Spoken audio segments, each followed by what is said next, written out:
প্রথমেই সবাইকে জোহার, নমস্কার।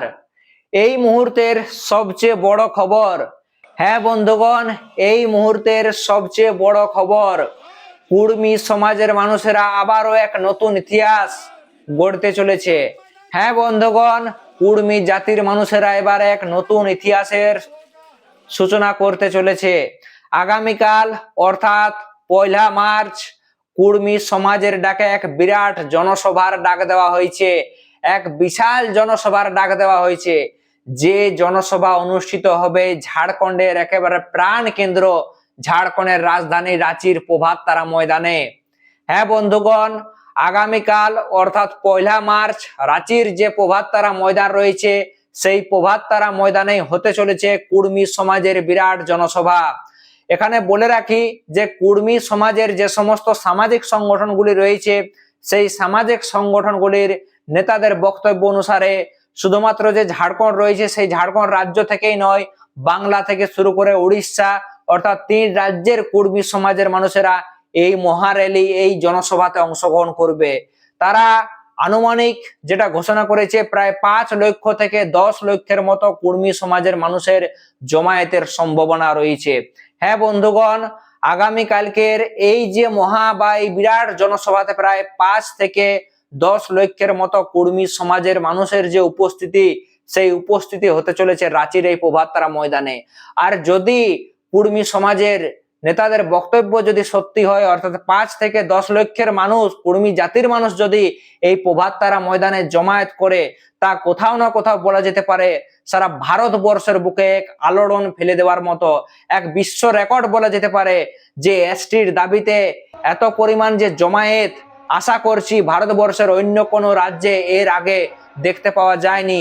সেই জমায়েত আমরা এই প্রথমবার ঝাড়খণ্ডের রাজধানী রাঁচির প্রভাততারা ময়দানে দেখতে পাবো। তোমরা সকলেই হয়তো মোটামুটি কম বেশি জানো, গত 20 সেপ্টেম্বর কুর্মী সমাজের ডাকে যে রেল অবরোধ হয়েছিল, সেই রেল অবরোধের পরেই দেখা যায় যে বেশ কিছু লিস্টেড আদিবাসী সংগঠন রয়েছে যারা কুর্মীদের দাবির জোরদার বিরোধিতা করে এবং তারা বিভিন্ন জায়গাতে বিক্ষোভ প্রদর্শন করে, আন্দোলন করে।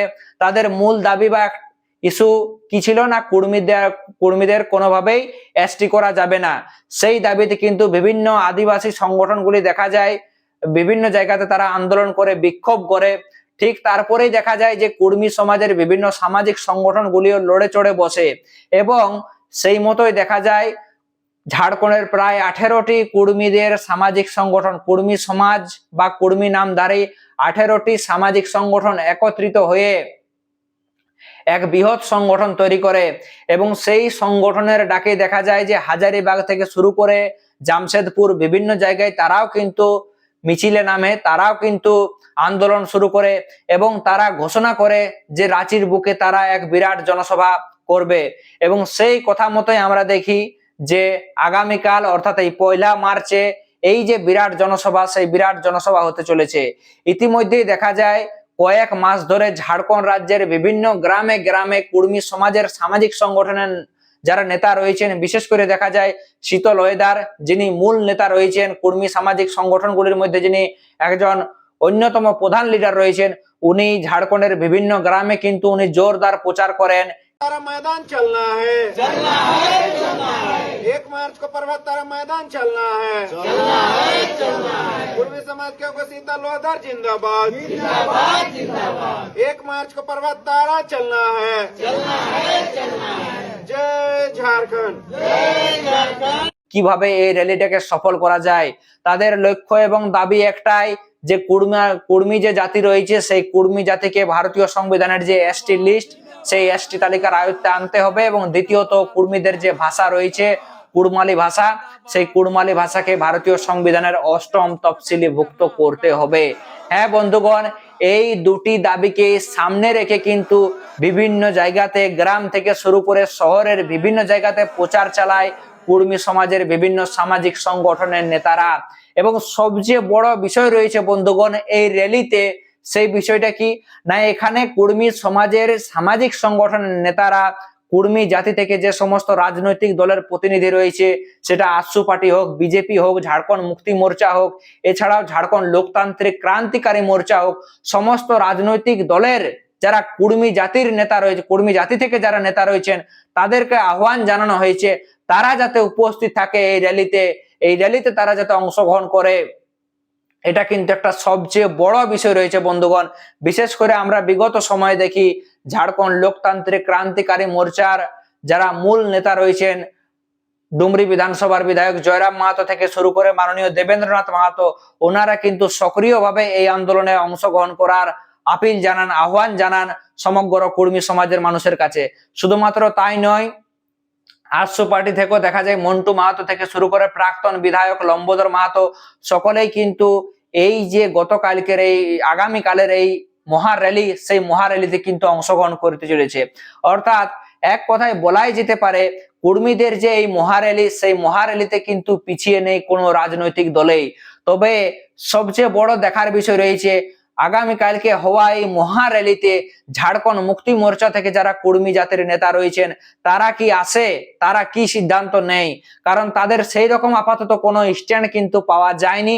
এবং বিশেষ করে যারা ভারতীয় জনতা পার্টি থেকে রয়েছে, যারা কংগ্রেস থেকে রয়েছে, সেই সমস্ত নেতারা আগামীকালকের যে মঞ্চে, সেই মঞ্চে কি তাদের দেখতে পাবো, সেটার দিকেও কিন্তু নজর রয়েছে কর্মী সমাজের মানুষের।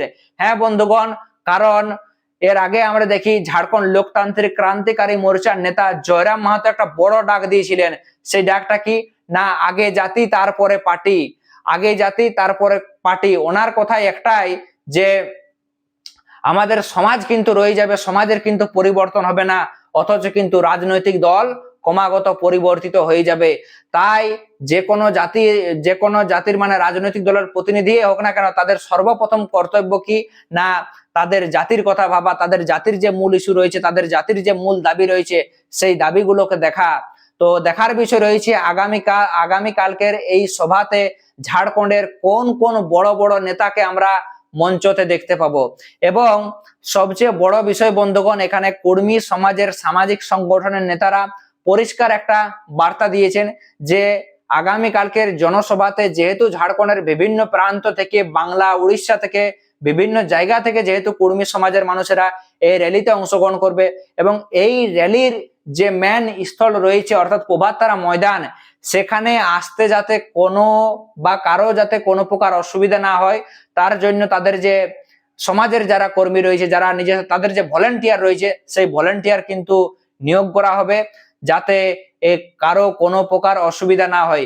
ইতিমধ্যেই আমরা যদি লক্ষ্য করি তো সকলেই সরাসরি দেখতে পাচ্ছ জোর কদমে যে প্রস্তুতি, সেই প্রস্তুতি কিন্তু ইতিমধ্যে শুরু হয়ে গেছে রাঁচির প্রভাততারা ময়দানে আগামীকালকে কর্মী সমাজের এই মহার্যালি সফল করার জন্য। এবার সবচেয়ে বড় প্রশ্ন চিহ্ন হলো বন্ধুগণ, যে বারবার কর্মীদের দীর্ঘদিন ধরে যে আন্দোলন, সেই আন্দোলন করার পরও এখনো পর্যন্ত রাজ্য সরকার থেকে শুরু করে কেন্দ্র সরকার সেই রকম কোনো সিদ্ধান্তে আসেনি।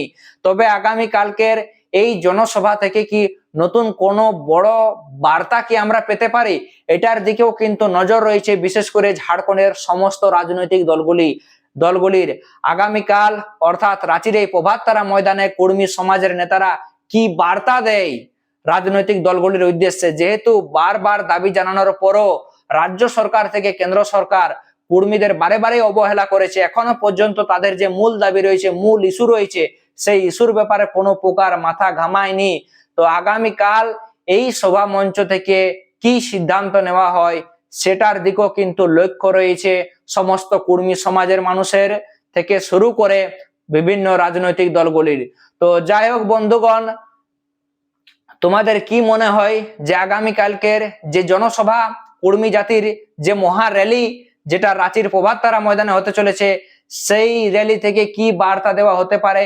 অবশ্যই কিন্তু তোমরা তোমাদের নিজস্ব ব্যক্তিগত মতামত নিচে কমেন্ট বক্সে কমেন্ট করে জানাবে।